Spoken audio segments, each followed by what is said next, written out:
Hello students. तो last class में ecosystem के बारे में अपनी बातें चल रही थी। इकोसिस्टम के अंदर हम देख रहे थे स्पीशीज इंटरेक्शंस के बारे में कि स्पीशीज इंटरेक्शंस क्या होते हैं।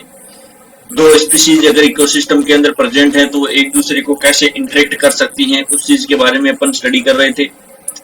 पहला हमने देखा कंपटीशन। कंपटीशन के अंदर हमने देखा कि इंटरेक्शन करने वाली दोनों स्पीशीज को क्या हो रहा है, नुकसान हो रहा है, दोनों स्पीशीज को नुकसान हो रहा है। उसके अंदर हमने कंपटीशन के डिफरेंट टाइप देखे। एक तो देखा इंटर स्पेसिफिक कंपटीशन, जो दो अलग अलग स्पीशीज के मध्य होता है, और एक होता है इंट्रा स्पेसिफिक कंपटीशन, यानी कि एक स्पीशीज के मध्य या सेम स्पीशीज के मेंबर्स में होने वाले कंपटीशन को हमने क्या कहा, इंट्रा स्पेसिफिक कंपटीशन। उसके बाद में इंटर स्पेसिफिक कंपटीशन के कुछ टाइप देखे। पहला है इंटरफेरेंस कंपटीशन, यानी कि सब चीजों के लिए स्पीशीज के मेंबर हैं वो एक दूसरे को डायरेक्ट इंटरफेयर कर रहे हैं, तो उसको हमने क्या नाम दिया, इंटरफेरेंस कंपटीशन। यानी कि डायरेक्ट एक दूसरे को इंटरेक्ट कर रही हैं, डायरेक्ट एक दूसरे को इंटरफेयर कर रहे हैं, तो उसको हमने क्या दिया, अपने इंटरफेरेंस कंपटीशन। देन दूसरा इंटरफेरेंस कंपटीशन के बाद में हमने देखा एक्सप्लॉयटेशन कंपटीशन, यानी कि सिमिलर लिमिटेड रिसोर्स हैं, एक ही रिसोर्स के लिए दो स्पीशीज के मेंबर्स के बीच में कंपटीशन हो रहा है, तो उसको हमने बोला एक्सप्लॉयटेशन कंपटीशन।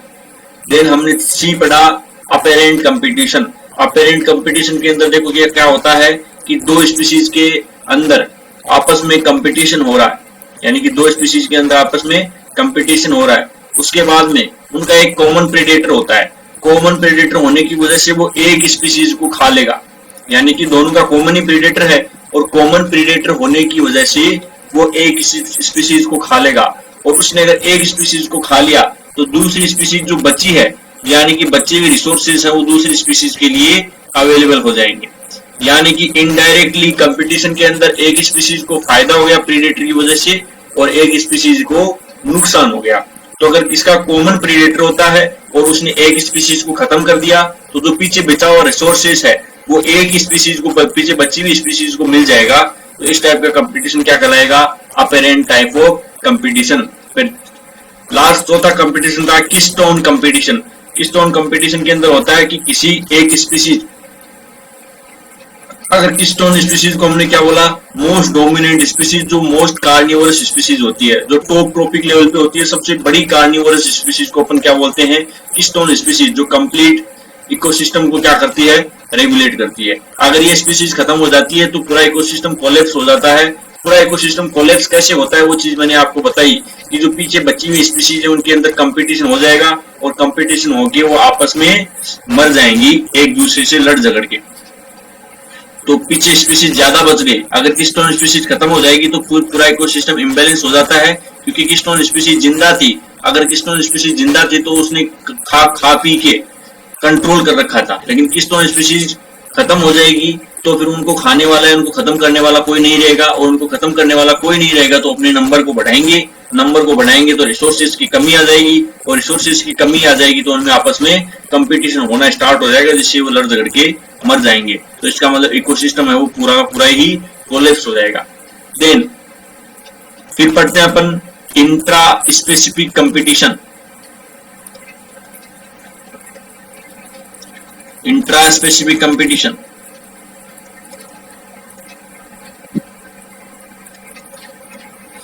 देखिए इंट्रा स्पेसिफिक कंपटीशन का क्या मतलब होता है, कंपटीशन विद इन स्पीशीज, यानी कि एक ही स्पीशीज के मेंबर्स के बीच में जब कंपटीशन होता है तो उसको अपन क्या बोलते हैं, intra specific competition.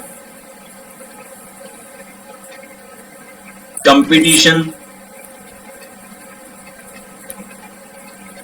within species,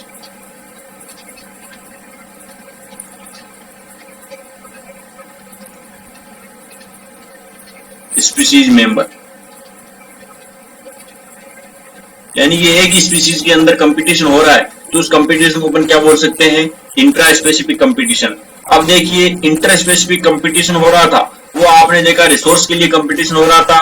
resource के अंदर हो सकता है कि फूड के लिए कंपटीशन होता है, हो सकता है कि स्पेस के लिए कंपटीशन हो रहा होता है।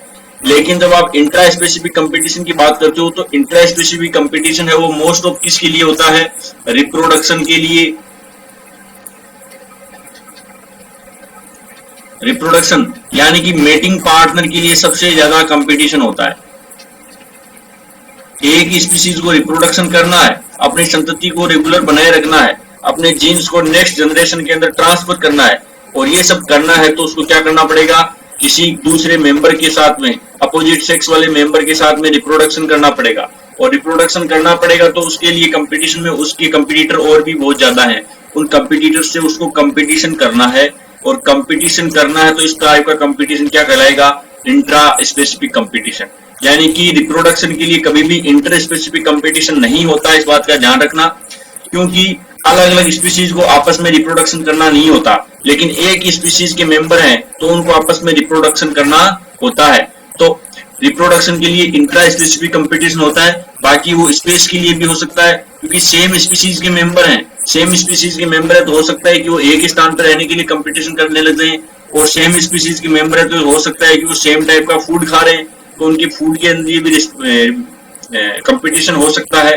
तो इन सब चीजों के लिए क्या हो सकता है? कंपटीशन हो सकता है। लेकिन इंट्रा स्पेसिफिक कंपटीशन और इंटर स्पेसिफिक कंपटीशन के अंदर इतना सा डिफरेंस आपको देखने को मिलेगा कि अगर रिप्रोडक्शन के लिए कंपटीशन हो रहा है तो वो इंट्रा स्पेसिफिक कंपटीशन है, और रिप्रोडक्शन के लिए कंपटीशन नहीं हो रहा, स्पेस, फूड या इन सब चीजों के लिए हो रहा है, रिसोर्सेज के लिए कंपटीशन हो रहा है, तो फिर वो इंटर स्पेसिफिक कंपटीशन भी हो सकता है और इंट्रा स्पेसिफिक कंपटीशन भी हो सकता है। तो ये था अपना कंपटीशन। अब देखो कंपटीशन के बारे में कुछ मॉडल्स दिए, कंपटीशन के बारे में मॉडल्स दिए। एक साइंटिस्ट थे, उनका नाम था लोटका वोल्टेरा मॉडल। लोटका वोल्टेरा मॉडल, यानी कि साइंटिस्ट का नाम था लोटका एंड वोल्टेरा। ये दो साइंटिस्ट थे, उन्होंने कंपटीशन के ऊपर अध्ययन किया। इन दोनों साइंटिस्ट ने क्या किया? कंपटीशन के ऊपर अध्ययन किया, और कंपटीशन के ऊपर अध्ययन करके ये बताया कि एक स्पीशीज जो है वो दूसरे स्पीशीज को कैसे इफेक्ट कर सकती है। तो आपने लॉजिस्टिक ग्रोथ के बारे में देखा, एक पॉपुलेशन है, उस पॉपुलेशन के अंदर लॉजिस्टिक ग्रोथ होती है। अब लॉजिस्टिक ग्रोथ का फॉर्मूला क्या था? अगर आपको याद हो तो लॉजिस्टिक ग्रोथ का हमने फॉर्मूला क्या बताया? उसका फॉर्मूला था dn/dt, then rn k-n/k,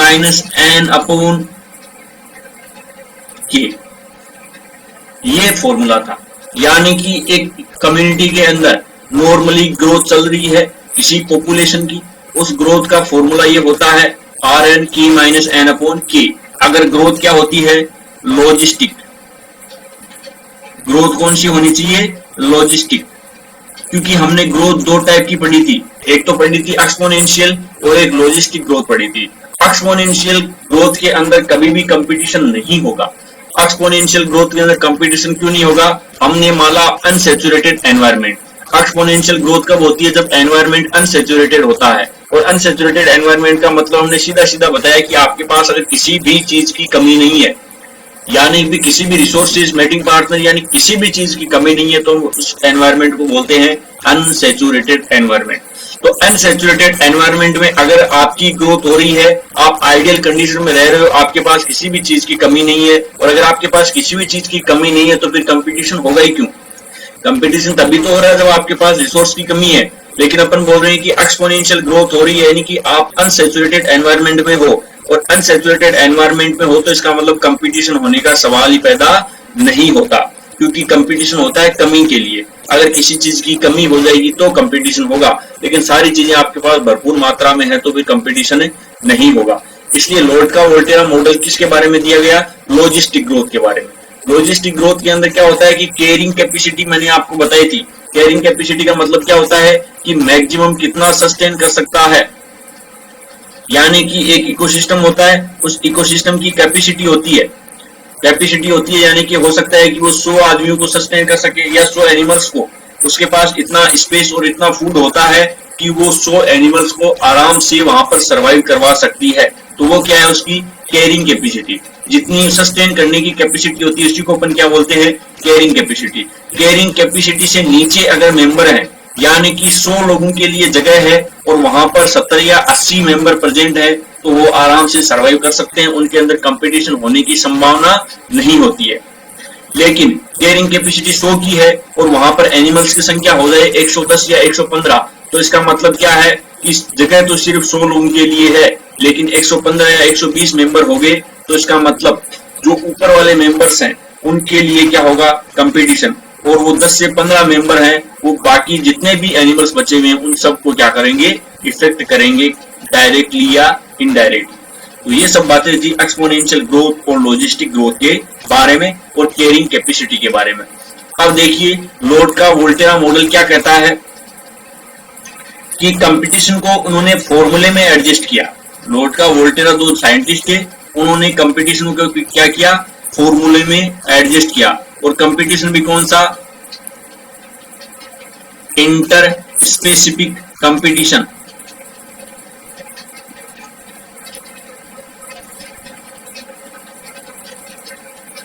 मैं आपको एग्जांपल कौन सा दे रहा हूं, इंटर स्पेसिफिक कंपटीशन, यानी कि ये एक स्पीसीज 1 है,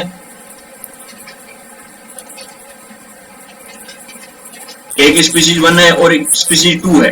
दो स्पीसीज हैं वो एक इकोसिस्टम के अंदर प्रेजेंट है, दो स्पीसीज हैं वो इकोसिस्टम के अंदर प्रेजेंट है, स्पीसीज 1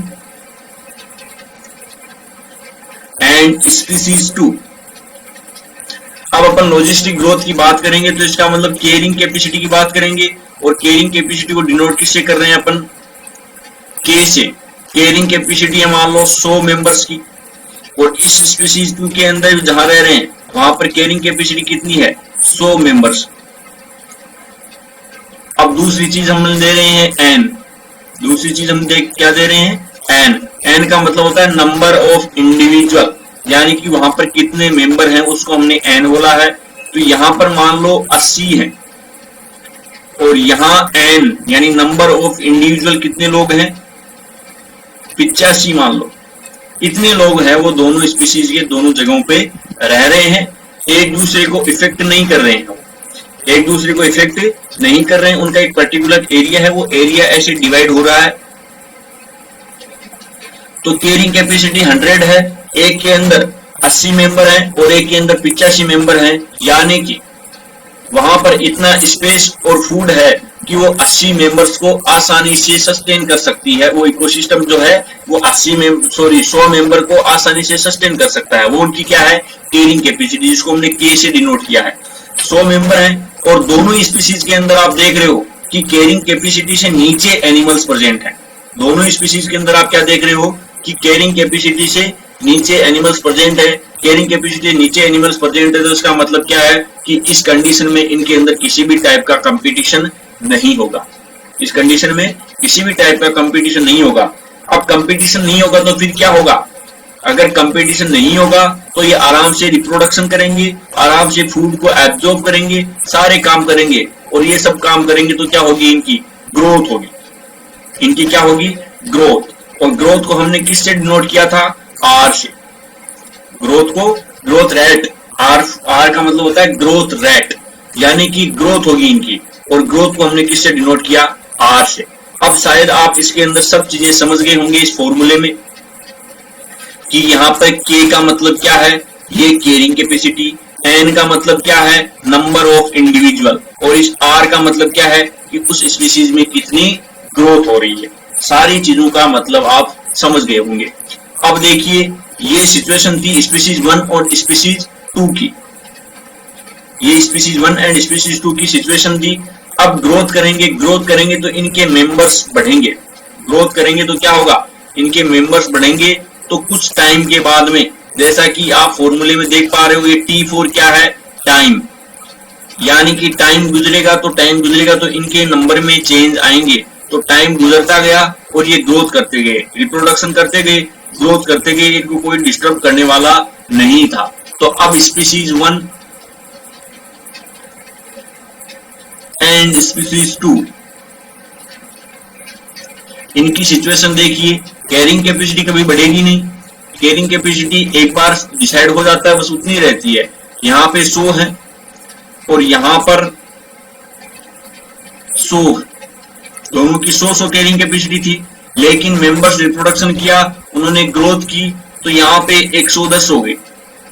यहाँ पे मेंबर्स ने ग्रोथ की, रिप्रोडक्शन किया, 115 हो गए। तो अब क्या हो गया कि रहने और खाने के लिए जगह तो क्या है 100 की, और प्रेजेंट है 100 से ज्यादा। तो अब क्या होगा, इनके अंदर कंपटीशन होगा। अब उनमें क्या होगा, स्पीशीज 1 और स्पीशीज 2 में कंपटीशन होगा। अब ये एक दूसरे को क्या करेंगी, इफेक्ट करेंगी। ये एक दूसरे को क्या करने लग जाएंगी, इफेक्ट करने लग जाएंगी, और इफेक्ट करेंगी तो फिर प्रॉब्लम खड़ी हो जाएगी। अब देखिए, दो टाइप से इफेक्ट कर सकती हैं, दो टाइप से इफेक्ट कर सकती हैं। या तो इस स्पीशीज के मेंबर इसकी कैरिंग कैपेसिटी को यूज करने लग जाएं, या फिर इस स्पीशीज के मेंबर हैं वो इसकी कैरिंग कैपेसिटी को यूज करने लग जाएंगे। अब डिसाइड होगा कि ताकतवर कौन होगा। इतनी देर तक तो जो कमजोर मेंबर थे उनका भी बढ़िया चल रहा था, उनको भी कोई डिस्टर्ब करने वाला नहीं था, लेकिन अब डिसाइड होगा, जब ग्रोथ होगी तो फिर पता चल जाएगा कि ताकतवर मेंबर कौन है और वीक मेंबर कौन है। तो मैं आपको जैसे एग्जांपल दे रहा हूं कि स्पीशीज 1 का स्पीशीज 2 पर, या स्पीशीज 2 का स्पीशीज 1 पर जो कॉम्पिटिटिव इफेक्ट है उसको अपन क्या नाम देंगे। तो मैं आपको दे रहा हूं स्पीशीज 2 स्पीशीज 1 पर क्या इफेक्ट दे रही है, उसको अपन किससे डिनोट कर सकते हैं, अल्फा से। स्पीशीज 2 है वो स्पीशीज 1 को किस टाइप से कॉम्पिटिटिव इफेक्ट दे रही है, उसको अपन किससे डिनोट कर रहे हैं, अल्फा से। एंड स्पीशीज 2 का स्पीशीज 1 का स्पीशीज 2 पर कॉम्पिटिटिव इफेक्ट क्या है, उसको अपन क्या नाम दे दिया, बीटा। यानी अल्फा क्या है, कॉम्पिटिटिव इफेक्ट है स्पीशीज 2 का स्पीशीज 1 पर, और बीटा क्या है, कॉम्पिटिटिव इफेक्ट है स्पीशीज 1 का स्पीशीज 2 पर, क्योंकि अब कंपटीशन इनमें स्टार्ट हो जाएगा। अब कितने मेंबर इन कंपटीशन में इफेक्ट में भाग लेंगे उसको अपन किससे डिनोट कर देंगे, अल्फा एन से, अल्फा एन से। और अल्फा एन से हमने डिनोट कर दिया, और स्पीशीज 2 है यानी कि अल्फा एन 2, यानी कि स्पीशीज 2 के मेंबर स्पीशीज 1 पर क्या कॉम्पिटिटिव इफेक्ट दे रहे हैं, उस चीज को हमने किस नाम से दिया है, अल्फा एन 2। उसी प्रकार से स्पीशीज 1 का स्पीशीज 2 पर कॉम्पिटिटिव इफेक्ट बीटा है। अब कितने मेंबर इसको इफेक्ट करेंगे उसको हम किससे नाम देंगे, एन से, और स्पीशीज 1 के हैं इसलिए हमने क्या नाम दे दिया, बीटा एन 1। अब देखिए उसका सारा सिस्टम चेंज हो जाएगा, यानी कि जो ग्रोथ हो रही थी, लॉजिस्टिक ग्रोथ हो रही थी, वो पूरी की पूरी लॉजिस्टिक ग्रोथ है वो चेंज हो जाएगी। चेंजिंग ग्रोथ हो जाएगी तो इसका मतलब फॉर्मूला भी चेंज हो जाएगा। तो फॉर स्पीशीज 1, स्पीशीज 1 के लिए अगर अपन फॉर्मूला देखते हैं तो क्या हो जाएगा,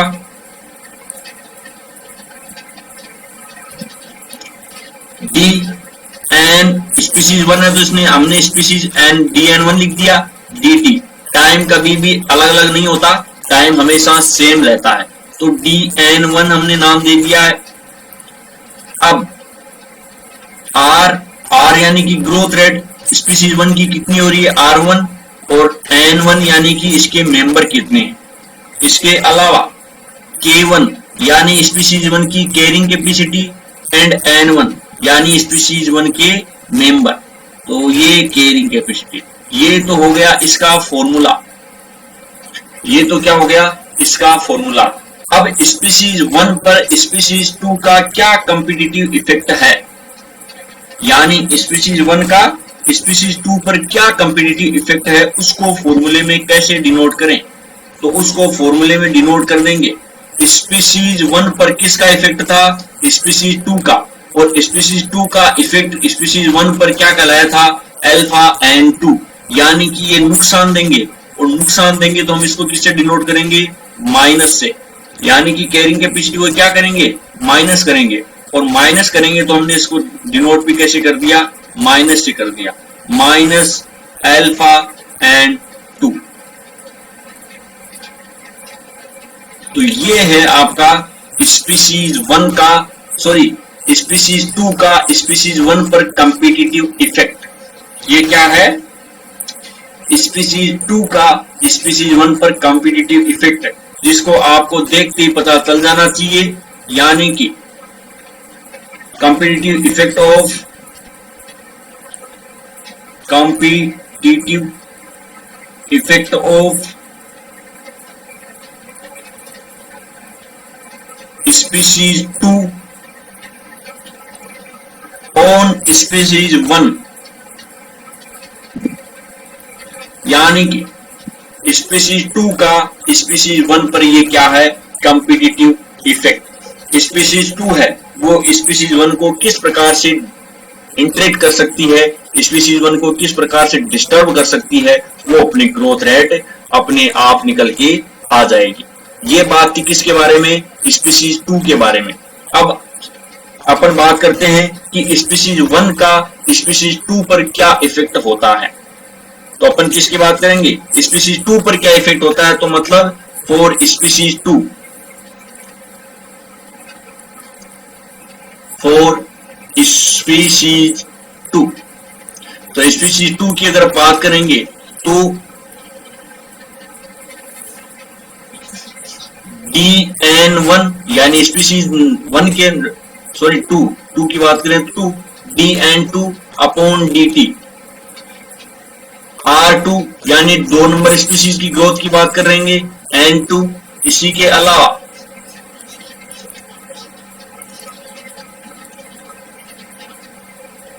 K1 माइनस N1 अपॉन, ये बार बार मिसकंसेप्शन हो रहा है, K2 यानी कि स्पीशीज 2 की बात कर रहे हैं तो DN2 यानी स्पीशीज 2 के मेंबर, स्पीशीज 2 की ग्रोथ, स्पीशीज 2 के मेंबर, स्पीशीज 2 की कैरिंग कैपेसिटी, ये सब डिसाइड होता है। इसके अलावा अपॉन स्पीशीज 2 की कैरिंग कैपेसिटी को क्या कर देंगे?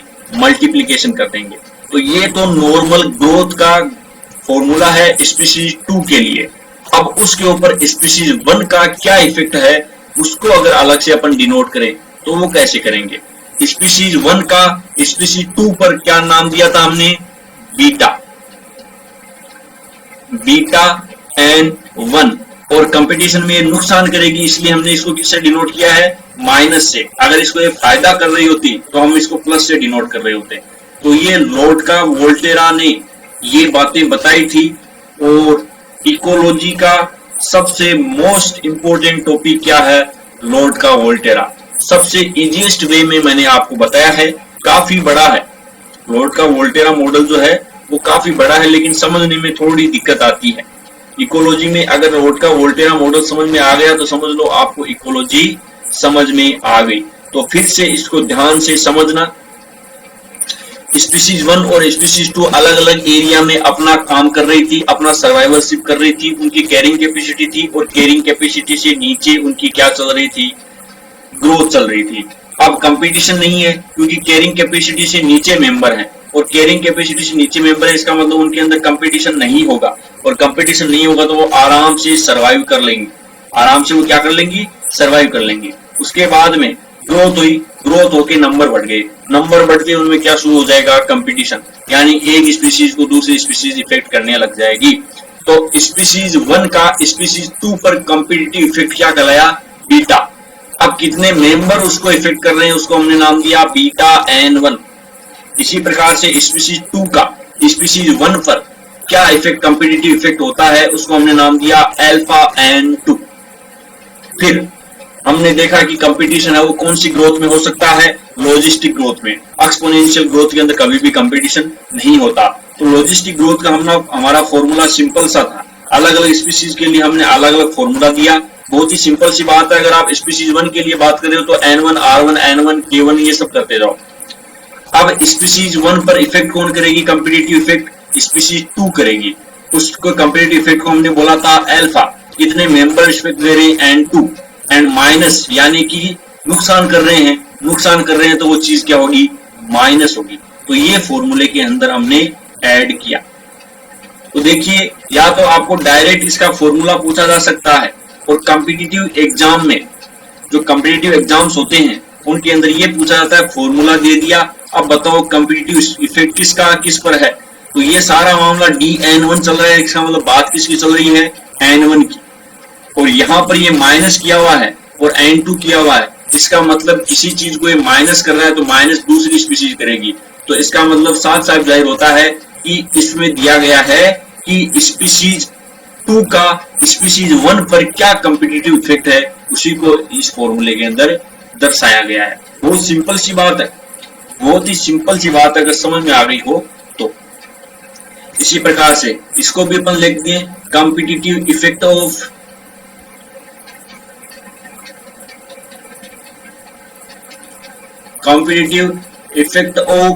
Species 1 on species 2। ये सिंपल सी बात है। तो ये क्या था, लोट का वोल्टेरा मॉडल। लोट का वोल्टेरा मॉडल के बारे में हमने बात की। इसके देखो बहुत सारे ग्राफ आते हैं और काफी बड़ा है। अगर आप नेट की प्रिपरेशन करते हो तो वहां तक मैं आपको नहीं पढ़ा रहा हूं, क्योंकि फिर उसमें थोड़ी प्रॉब्लम आएगी, क्योंकि लोट का वोल्टेरा मॉडल से हमेशा 4 नंबर का क्वेश्चन आता है। नेट की बात करते हैं, सीएसआई या नेट में 4 नंबर का क्वेश्चन आता है और उसके अंदर ग्राफ वगैरह को देखना होता है, आइडेंटिफाई करना होता है, तो उसमें थोड़ी सी प्रैक्टिस की आवश्यकता होती है। तो आप ये इतना एक बार फॉर्मूला समझ जाओ और कॉम्पिटिटिव इफेक्ट, एक दूसरे के ऊपर कॉम्पिटिटिव इफेक्ट समझ जाते हो, तो उसके बाद में आपको ग्राफ को सॉल्यूशन करने में थोड़ी सी आसानी हो जाती है, वरना दिक्कत वाली बात है। अब अपन दूसरा इंटरेक्शन पढ़ते हैं, फैसिलिटेशन इंटरेक्शन। पहला इंटरेक्शन हमने क्या पढ़ा, कॉम्पिटिटिव इंटरेक्शन, फैसिलिटेड इंटरेक्शन।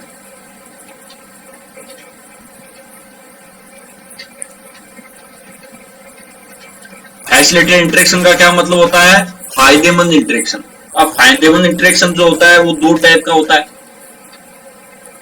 फायदेमंद इंटरेक्शन कैसे होता है, 2 टाइप का।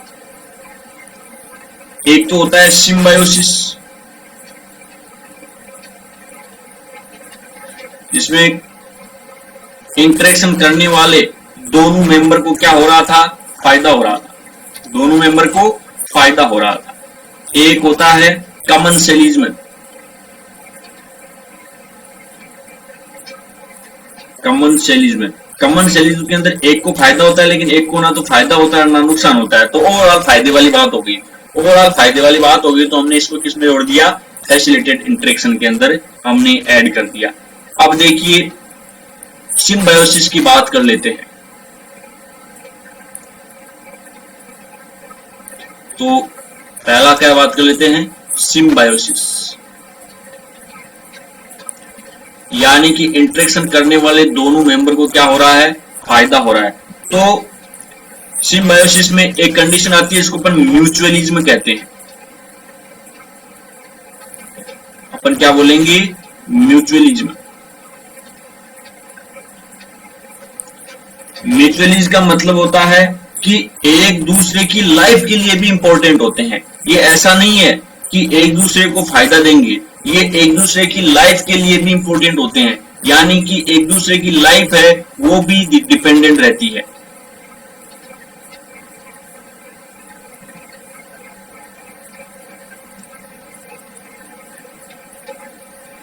यानी म्यूचुअलिज्म कौन सी कंडीशन होती है, जब एक दूसरे की लाइफ भी एक दूसरे पर डिपेंड रहे। यानी कि ऐसा नहीं है कि भोजन के लिए एक दूसरे से इंटरेक्शन कर लिया, बात खत्म हो गई, नहीं, बात ऐसे ही खत्म नहीं होती। म्यूचुअलिज्म के अंदर होता है कि लाइफ भी एक दूसरे से इंपॉर्टेंट होती है। अगर उनको एक दूसरे से अलग कर दिया जाए तो इनकी आइडेंटिटी ही खत्म हो जाएगी, यानी कि इनकी आइडेंटिटी ही खत्म हो जाएगी। तो इसकी बात करें, a condition where two organism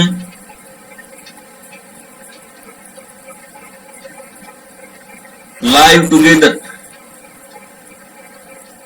एक साथ दोनों ऑर्गेनिज्म जी रहे हैं, आउट द लाइफ, यानी कि लाइफ टाइम, द लाइफ और in an important phase of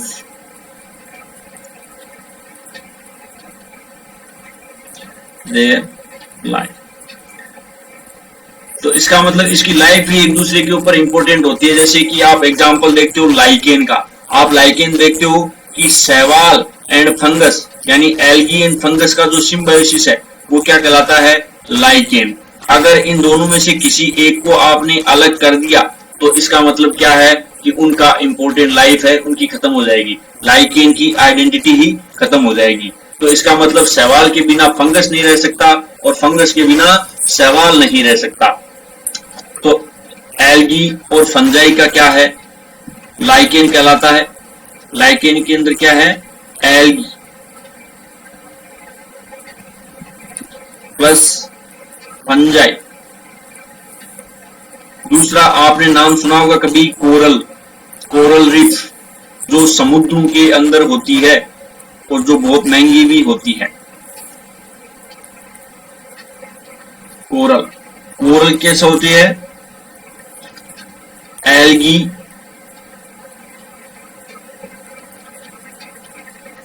और कोरल, ये मतलब एक टाइप का प्लांट है, ठीक है। ये कोरल के बारे में हो गया। अब देखिए एक तो होती है ओब्लिगेटरी म्यूचुअलिज्म,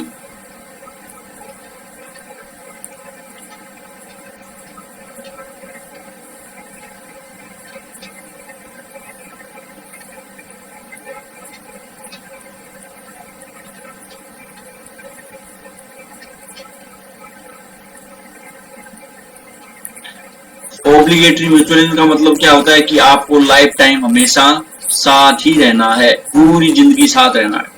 ओब्लिगेटरी म्यूचुअलिज्म, हमने म्यूचुअलिज्म की परिभाषा दो टाइप से दी, एक तो लाइफ टाइम में साथ में रहना है या फिर लाइफ की किसी इंपॉर्टेंट फेज में आपको साथ में रहना है। तो एक तो होता है ओब्लिगेटरी यानी कि ये मस्ट रिक्वायर्ड है, मस्ट रिक्वायर्ड है कि आपको लाइफ टाइम क्या रहना है, साथ में ही रहना है। जैसे लाइकेन के लिए बहुत ही रिक्वायर्ड है, उसको लाइफ टाइम साथ रहना है, मस्ट रिक्वायर्ड टुगेदर, साथ साथ रहना है। जैसे लाइकेन, एक आपने माइकोराइजा का नाम सुना होगा, माइकोराइजा, माइकोराइजा किसका सहजीवन होता है, fungus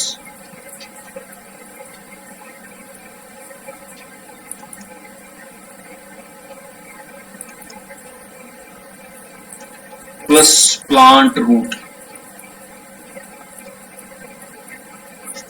fungus plus plant root, वो क्या कहलाता है, माइकोराइजा। इनको लाइफ टाइम साथ में रहना होता है। अब देखिए फंगस का काम है फोस्फेट देना, यानी दोनों साथ रह रहे हैं, इसका मतलब दोनों का काम भी अलग अलग है। तो फंगस का काम तो है कि मिट्टी से फोस्फेट को अलग करना, तो ये तो देती है फोस्फेट देने का काम।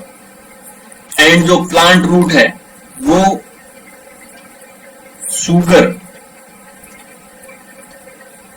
और शुगर का भी एक स्पेसिफिक नाम है स्ट्रिगोलेक्टोन, ये उसको देगी। इसी प्रकार से आप जब लाइकेन की बात करते हो ना, तो लाइकेन के अंदर क्या होता है, एल्गी प्लस फंगस।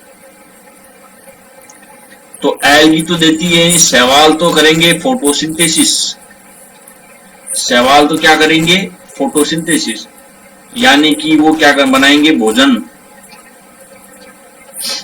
और फंगस क्या काम करेगी, फोस्फेट एंड न्यूट्रिशन, यानी जितने भी मिनरल्स होते हैं उनको एब्जॉर्ब करने का। फोस्फेट एंड मोस्ट ऑफ क्या होता है, नाइट्रोजन, क्योंकि प्लांट्स को ग्रोथ करने के लिए नाइट्रोजन की इंपॉर्टेंट रिक्वायरमेंट होती है। तो इस प्रकार से अलग अलग काम है, और अलग अलग काम है तो इनका सहज जीवन होता है वो बहुत ज्यादा डेवलप होता है। डेवलप क्यों होता है, क्योंकि एक जने को काम करना होता है तो वो ज्यादा डेवलप नहीं हो सकता, सारा काम एक ही जने को करना है या फिर कुछ काम अलग अलग कर रहे हैं तो वो चीज ज्यादा बेटर होती है। तो जितना भी ये जो सहज जीवन होता है, ये सहज जीवन जो है वो ज्यादा डेवलप्ड लाइफ होती है, लाइकेन की, माइकोराइजा की, कोरल रीफ की, ये सब कुछ होता है। जैसे कि पोलिनेशन के लिए भी क्या कर रहे हैं, इंसेक्ट वगैरह चीज कर रहे हैं। तो ओब्लिगेटरी म्यूचुअलिज्म के अंदर हमने देखा कि जिंदगी के अंदर ये चीज जरूरत है, ये चीज जरूरत है कि आपको हमेशा लाइफ टाइम साथ में रहना है। दूसरा म्यूचुअलिज्म होता है डिस्पर्सिव म्यूचुअलिज्म। दूसरा म्यूचुअलिज्म क्या होता है, डिस्पर्सिव,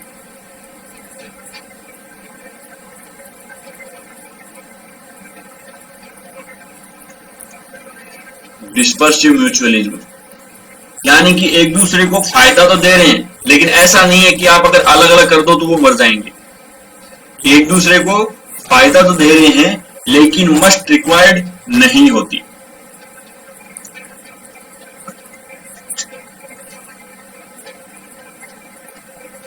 एक तो होता है कि एक दूसरे के बिना जी नहीं सकते, और एक होता है कि अगर एक दूसरे साथ है तो सुविधाएं बढ़ जाएंगी, दिक्कत वाली बात नहीं होगी। लेकिन अगर अलग अलग हैं तो भी कोई टेंशन वाली बात नहीं है, जी तो लेंगे। दो कंडीशंस हो सकती हैं कि एक तो एक दूसरे के बिना जी नहीं सकते, और एक ही होता है कि अगर दोनों साथ साथ में हैं तो लाइफ है थोड़ी इजी चल रही है, और दोनों साथ साथ नहीं होते हैं तो लाइफ तो चलेगी, लाइफ खत्म तो नहीं होगी लेकिन थोड़ी असुविधा बढ़ जाएगी। तो डिस्पर्सिव म्यूचुअलिज्म टाइप का क्या होता है, ये जरूरी नहीं है जिंदगी जीने के लिए कि दोनों साथ रहें, लेकिन अगर साथ रहते हैं तो थोड़ी सी सुविधाएं जो हैं वो बढ़ जाती हैं। जैसे कि आपने राइजोबियम बैक्टीरिया का नाम सुना होगा,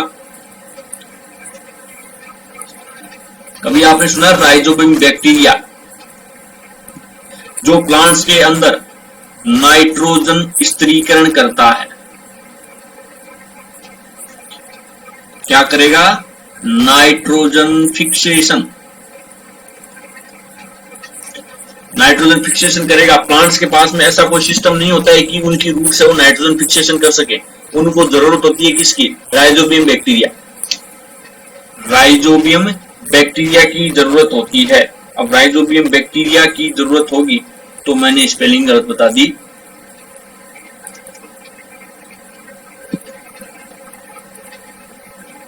राइजोबियम बैक्टीरिया। राइजोबियम एक बैक्टीरिया होता है जो प्लांट्स की रूट्स के अंदर, लेग्यूमिनेसी कुल्स के प्लांट, यानी कि प्लांट्स में कुछ स्पेसिफिक टाइप के होने चाहिए, कौन से, लेग्यूमिनेसी कुल के प्लांट। लेग्यूमिनेसी कुल के प्लांट कौन कौन से होते हैं, जैसे भिंडी का पौधा हो गया, गोभी का पौधा हो गया, ये सब चीजें होती हैं। जो मोस्ट ऑफ सब्जियां जितनी भी होती हैं वो लेग्यूमिनेसी कुल से बिलोंग करती हैं, और लेग्यूमिनेसी कुल में मोस्ट ऑफ कौन सी, भिंडी का पौधा। जब आप भिंडी के पौधे को उखाड़ते हो, जमीन से बाहर निकालते हो, तो आपको जड़ों के अंदर कुछ मोटी मोटी गांठें दिखाई देंगी। कभी आप नोटिस करना, जब भिंडी के पौधे को आप बाहर निकालते हो जमीन से, तो उसकी जड़ों के अंदर कुछ मोटी मोटी गांठें दिखाई देती हैं आपको। तो वो क्या है, वो राइजोबियम बैक्टीरिया का सह जीवन है, यानी कि वहां पर राइजोबियम बैक्टीरिया सर्वाइव कर रहा था, और जो उसकी गांठें थी, वो जो गांठ थी उसको हमने क्या नाम दिया, नोड्यूल्स। वो जो आपको गांठें दिखाई दे रही हैं उस गांठ को आपने क्या दिया, नोड्यूल नाम दे दिया।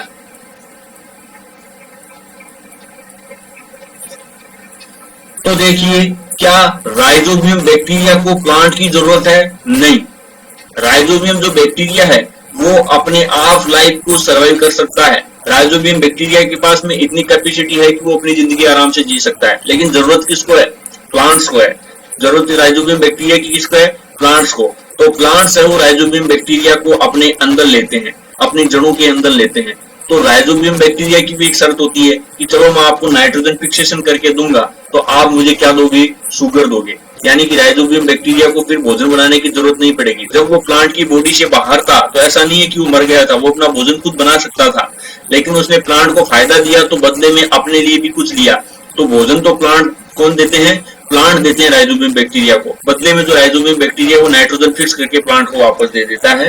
तो इस प्रकार का जो म्यूचुअलिज्म है, अब ऐसा नहीं है कि बिना प्लांट के राइजोबियम बैक्टीरिया जिंदा नहीं रह सकता, और प्लांट भी है वो कुछ अमाउंट में नाइट्रोजन को कैसे भी करके ले लेंगे, लेकिन अगर राइजोबियम बैक्टीरिया ने उनकी हेल्प नहीं की तो फिर उनको प्रॉब्लम होगी। उनको क्या होगी, प्रॉब्लम होगी। तो इस प्रकार का इंटरेक्शन क्या कहलाता है, डिस्पर्सिव म्यूचुअलिज्म। दूसरा आप देख सकते हो एग्जाम्पल, पोलिनेशन। पोलिनेशन के अंदर कौन हेल्प करता है,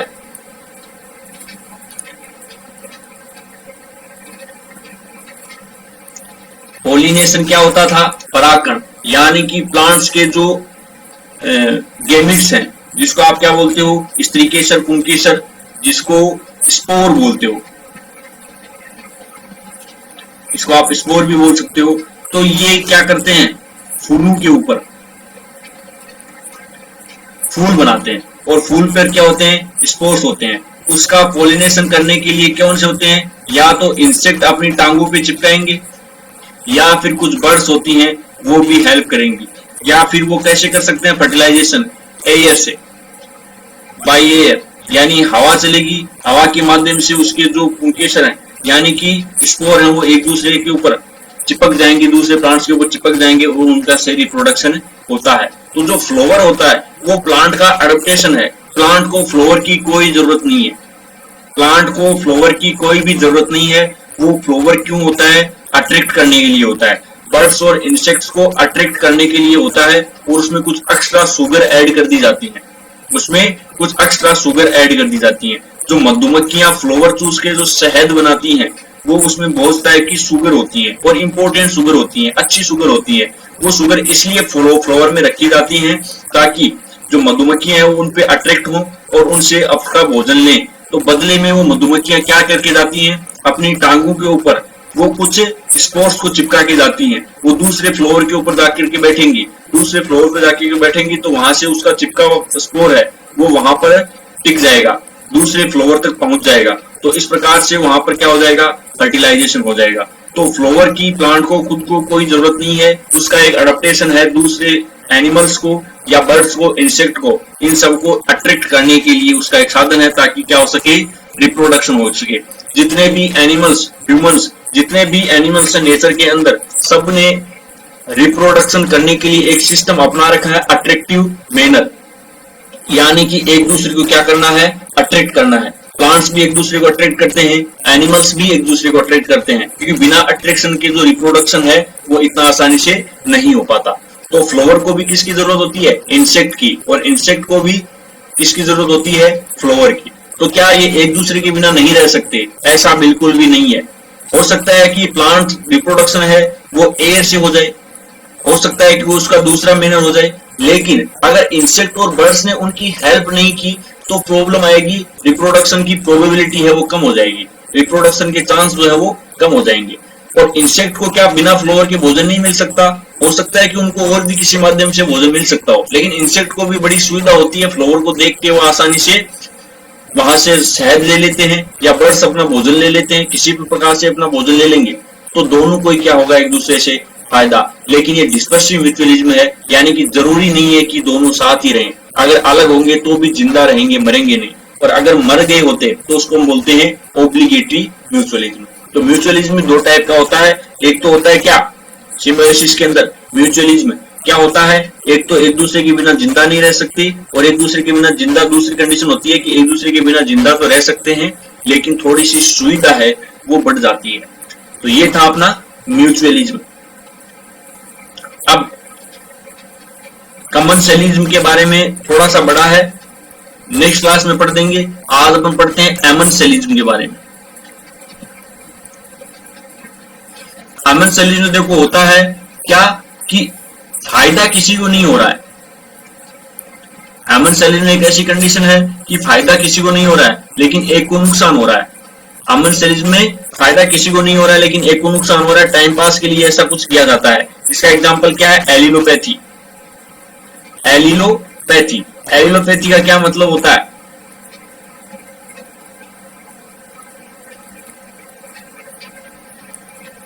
एलिलोपैथिक इफेक्ट, यानी कि कुछ प्लांट्स हैं वो कुछ ऐसे केमिकल सिक्रेट करेंगे जो दूसरे प्लांट्स को डेथ कर देंगे, दूसरे प्लांट को मार देंगे। आप देखते हो बबूल का पेड़, आजकल बबूल के पेड़ को लगवाना बंद कर दिया। पुराने टाइम के अंदर रोड के जो आसपास वो बबूल के पेड़ दिखाई दिए, गवर्नमेंट ने बबूल के पेड़ लगवाए, लेकिन बाद में उसका साइड इफेक्ट पता चला, और उसका साइड इफेक्ट ये पता चला कि इनकी वजह से नुकसान हो रहा है, बबूल के पेड़ों की वजह से नुकसान हो रहा है। वो एलिलोपैथी यानी ऐसे केमिकल सिक्रेट करते हैं जो उसकी छांव में कोई भी प्लांट है वो ग्रोथ नहीं कर सकता।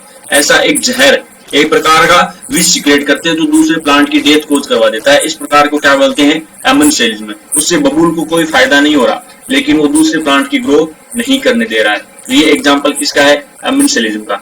एक को फायदा ना तो फायदा होता है और ना नुकसान होता है, लेकिन वो दूसरे का नुकसान कर डालता है। बहुत से टाइप के प्लांट्स के अंदर आप ऐसा देखते हो जो कि क्या करते हैं, अपनी छांव में किसी को भी उगने नहीं देते। एक तो वजह हो सकती है कि कम उगता है प्लांट, कम उगता है, उसकी वजह क्या है कि प्लांट की छांव हो गई जिसकी वजह से लाइट नीचे वाले प्लांट पे नहीं गिर रही, और लाइट नीचे वाले प्लांट के ऊपर नहीं गिर रही जिसकी वजह से नीचे वाला प्लांट जो प्रॉपर फोटोसिंथेसिस नहीं कर पा रहा, जिससे उसकी ग्रोथ कम हुई। तो ग्रोथ कम होना अलग बात है, वो एमएन सेलीज में नहीं है। ग्रोथ कम होना किसकी वजह से हो सकता है कि लाइट नहीं पहुंच पाई तो क्या हुआ कि नीचे वाले प्लांट के अंदर फोटोसिंथेसिस नहीं हुआ और फोटोसिंथेसिस कम हुआ जिसकी वजह से उसकी ग्रोथ कम हुई। तो उसमें जो बड़ा वाला प्लांट है उसकी कोई गलती नहीं है, उसने उसको कोई नुकसान नहीं पहुंचाया, वो तो अपनी लाइफ सर्वाइव कर रहा था। जबरदस्ती उसके नीचे कोई प्लांट दूसरा उग रहा है और उसकी ग्रोथ कम हो रही है तो वो उसकी कोई जिम्मेदारी नहीं है।